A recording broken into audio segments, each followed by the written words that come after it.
Hey, it's the Pink Fashion Ninja here.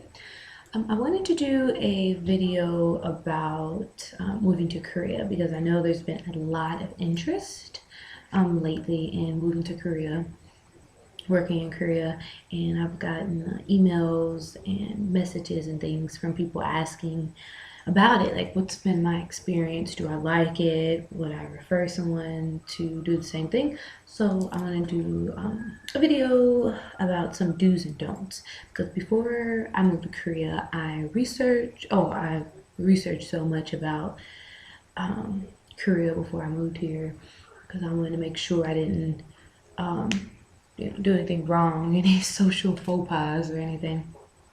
But now that I've been living here, it's been 2 months. Wednesday, my birthday, last Wednesday. I've been here officially 2 months. Time goes by so fast. So 10 more months to go until my contract is over. And then who knows after that. I definitely would like to move to Seoul, but who knows where life will lead me. But I really love Korea. Anyway, some do's and don'ts that I read about, and I'm like, oh, I don't want to do that. Then I got here and they were totally like bogus. So I want to let you guys know, so when you come over here, you don't have to be all on edge, like, oh, I don't want to do anything wrong. The first one would be about chopsticks. Okay, they use chopsticks here and they use spoons, no forks, unless you go to like an American style restaurant or Italian, which I went to an Italian restaurant today. It was so good. um a whole thing about don't lay your chopsticks over your bowl, or don't stick your chopsticks like in a bowl. First of all, if you're back home, if you're in America, you're not going to stick a fork in or a spoon in your mashed potatoes and just stick it there. Like, it doesn't make sense anyway. So why would you do it here? Where you lay your chopsticks is not a big deal. I've eaten plenty of Korean meals. Within like the first 2 hours I got here to Korea in Samcheon, I had to have dinner with my boss and his wife, the director, and it was my very first time eating a Korean meal, sitting on the floor, chopsticks, everything, and I got complimented. The waitress complimented me on how I held my chopsticks. Actually, I get that a lot when I go when I go eat at Korean restaurants. If I'm with someone else, they're like, "Oh wow, she holds her chopsticks very well." And I actually taught myself how to hold in America chopsticks. I always used to go to a Ameristar casino in Missouri, and where they have all the different types of food you could choose from. Okay, sorry, there's something in my window. Um, so I'd always go to the Asian section and eat. 'Cause I'm like, and I'd get Vietnamese pho soup, and I was like, I looked at the chopsticks. I'm like, I need to figure out how to hold some chopsticks. So anyway, I hold them perfect.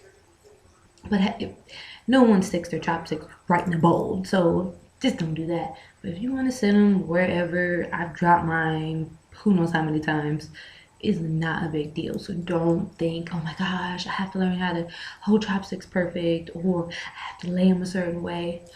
Being a foreigner in Korea, they do not expect you to do all the protocols and that Koreans have to do, and which is nice because being a foreigner, there's so many things you just don't know about the culture because you are not Korean, because you weren't born in their culture. So there's a lot of things you don't know. So they do not expect that of you as a foreigner. Um, Another thing would be bowing. I read this thing online that was so detailed about you need to about halfway here and like all the way and just a little bit nod. No, I have not had to bow to anyone except for one person, and that is my Taekwondo teacher, my master. Which, of course, if you're taking karate, any kind of martial arts, you're gonna have to bow to the sensei or whoever you have to bow. So I do a bow. It's like halfway, and then I say "Anoyoshimnika," which is instead of "Anohaseyo," it's "Anoyoshimnika" because it's for an old male. Because my Taekwondo teacher is like 40, He's an older male, and now I'm learning to speak Korean. Now I can hold small conversations. I can totally read all Korean. I'm working on my vocab so I can know what it means. But annoy shimnika is for an older male. So he's the only person I've ever had to bow to when I go into, let's say like Home Plus. Went to Home Plus today. Like the person that stands like at the front when you go in, you're like 안녕하세요 or ano whatever. You know, I'm like, okay, hello. I'll tilt my head a little bit, but you are not expected to bow to anyone. So don't think.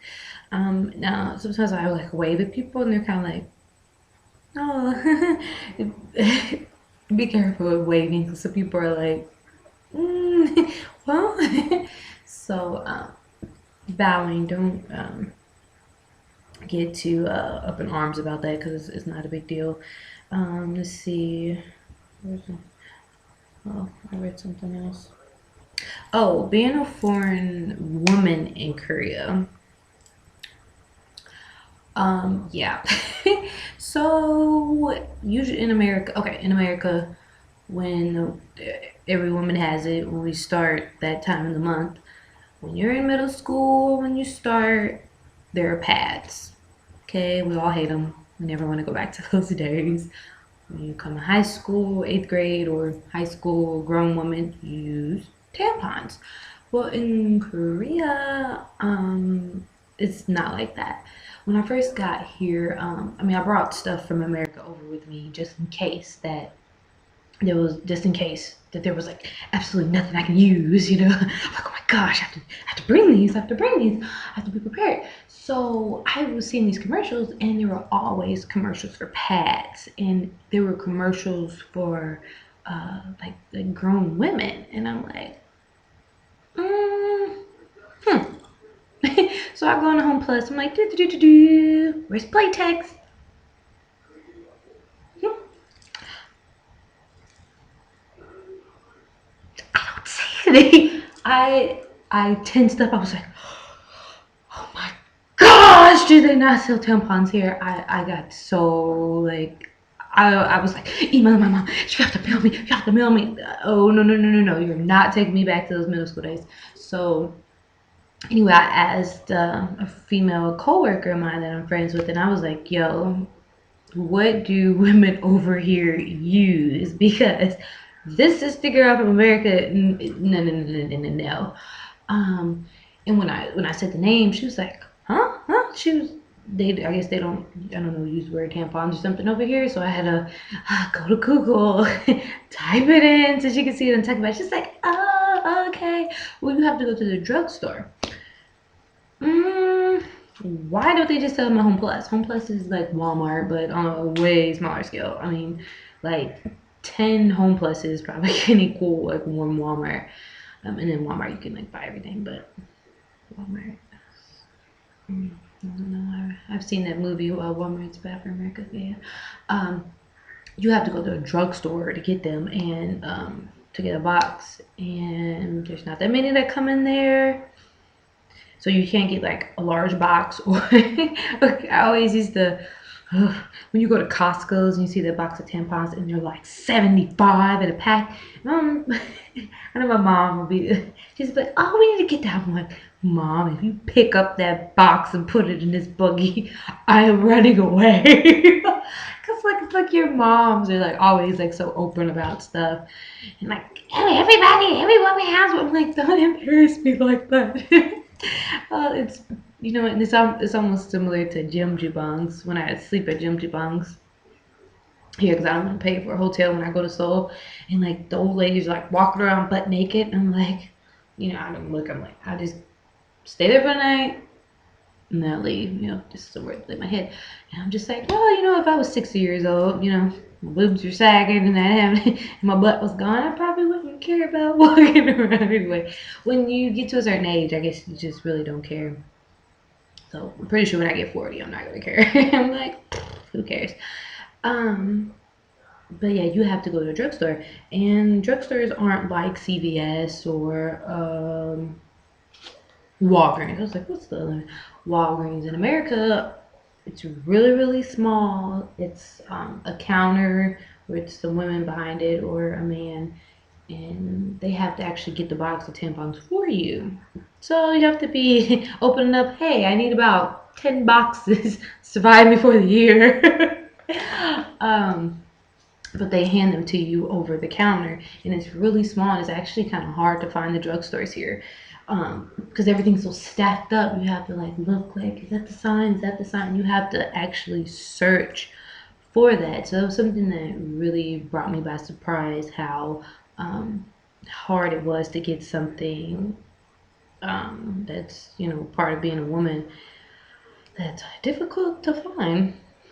Anyway, so please be prepared for that. So pack, probably don't want a whole suitcase of tampons. Probably not a good look. But just bring enough to last you at least for a month or so until you can find where the drugstores are in your neighborhood. Because, oh, mosquito bite. I've got 10 mosquito bites, and it is November 12th. Not a good look. Not a good look. I'm itching. But what was I talking about? Oh yeah, until you can find where your drugstore is. So those are really important. So those are a few things. If you want to move to Korea, that you should know and watch out for. Oh, last thing, if you are a woman of color or even like a man and you use facial products, um, there's this stuff called BB cream. And I've had some of my students ask me if I've used it, and I'm like, honey, no. Because what my understanding is BB cream lightens your skin. What would I look like with a white face and a brown body? One of the teachers asked me if I'd use it, and I said, I'll end up looking like Michael Jackson. And he did not want to, because of his disease, he didn't want to look like that. So why would I forcefully put something like BB cream on myself knowledgeably? But a lot of the facial products out here have BB cream in it. So when I do buy something, I'll always ask my Korean coworker, hey, does this have BB cream in it? Because if it does, I'm not using it because it's not good for your skin. If you're a woman of color, and I'm talking about like, well, I would say Asians, woman is a color too. Okay, I totally came out wrong, but is a what's the word? Ethnicity, multicultural. Anyway, woman of color, Spanish, whatever descent you are. If you are of a darker complexion, BB cream is not for you. Um, I guess if you don't like your complexion, you can get lighter, but you need to use it all over your body, and then that's, you've got a problem with yourself if you're doing that. But I'm fine with my complexion. I don't want to get any lighter. I don't want to get any darker. I'm perfectly fine with the way I am. So BB cream is not for me. But if you are really, really pale, it doesn't matter because you're already pale. So please watch out for those. I always buy, I love buying products from Nature Republic and Skin Food. I just bought so much good stuff from Skin Food. I have to do like a little makeup special. But I stick to the makeup because makeup doesn't have it in it, but the facial stuff does. I did find this a scrub called a black sugar scrub that I'm still trying out to see how well it works on my skin, but it doesn't have BB cream in it, so watch out for that. Oh, last thing, moving to Korea. Of course, there's a huge time difference. Like where I'm from, it's probably like 10 in the morning over there, and it's 12:14 right now. Time goes by so fast. Is it? It's 10 in the morning on the 12th there. Oh, it's the 13th. Wow. See, my time clock is still off, so I can't get to bed till 2 in the morning. But anyway, when you come here, please um, prepare yourself for the huge time change because it didn't hit me as drastic when I first got over here because first of all, I had to stay at the LAX International Airport for 9 hours. I got there at 2 after I got my paperwork, after I got my visa. I was there at 2 o'clock. My flight didn't leave till 12 a.m. the next day. Staying up that whole time. Wow. Then I was on a 14-hour flight here.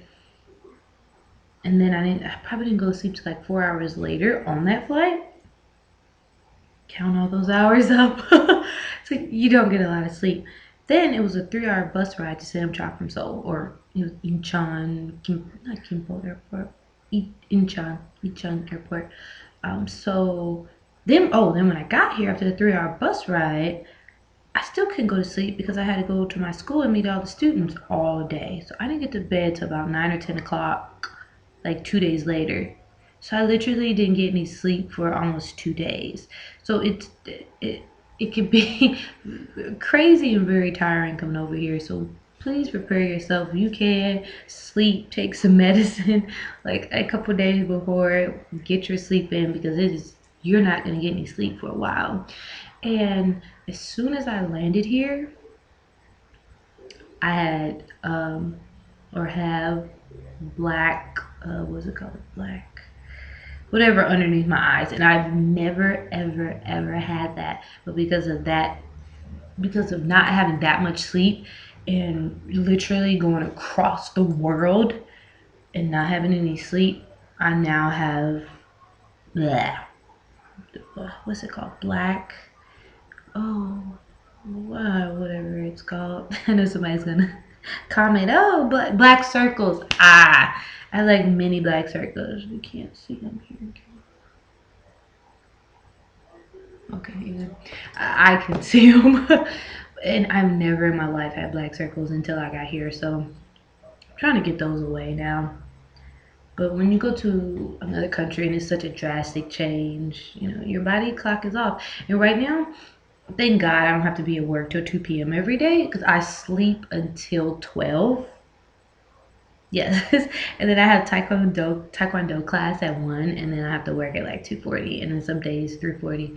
So my clock is really out of whack right now. And as you can see, it's like 12:30 and I'm still up. Bright and sunny, I'm still up. So please be prepared for a drastic change with your body. Your body might react to it good, your body might react to it bad. It wasn't that bad for me to um, sleep at night here when it's usually in the day because I was so tired. My body's like, oh, it's just time to get some rest. So it was an easier transition for me to deal with the time change because I had such a lack of sleep. But right now it's been 2 months and I don't go to bed till 2 a.m. And I wake up till 12. So yeah, I'm a little out of whack. And also get a book to help you learn Korean. I like pronounce it, and then my Korean coworkers should like pronounce it the correct way for me, and then I'll know how to say like ajo ajohayo Juseo. Can I have Juseo? Like Juseo, and I'd be like Juseo. My American accent. Anyway, this one's to master conversation in Korean language, but it's actually a book for a Korean person trying to learn English. But why does it say to master conversation in Korean language? I don't know. Anyway, those are a few tips for you, do's and don'ts when moving to Korea. Hopefully they help you. And don't get scared when using your chopsticks out here because you're not gonna get slapped, or no one's gonna yell at you for the way that you use your chopsticks. So, all right, peace and out. And I'll do more videos like this as I think of stuff. I think I'll probably do a video about some things when you're learning Korean that you will not know until you get here. You're like, oh, I was totally learning this wrong. All right, bye.